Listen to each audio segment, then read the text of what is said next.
রোডে, তারপর ইয়াং ক্যান্টনমেন্টে, সব জায়গায় বিভিন্ন জায়গায় অভিযোগ দিয়ে আমাদেরকে ওখানে ডাকিয়ে আমাদেরকে হয়রানি করতেছে।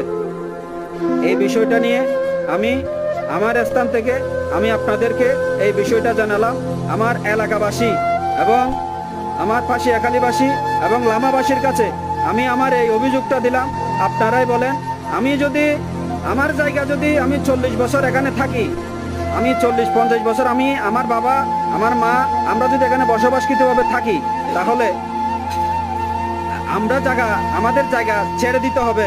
তাহলে বহিরাগত যারা আসবে তাদের জায়গার কাগজ তাদেরটা প্রাধান্য দিবে এবং তারা জায়গা পাবে, তারা 50 বছর পরেও এসে জায়গা পাবে। তাহলে আমরা এখানে কি করতেছি এতদিন?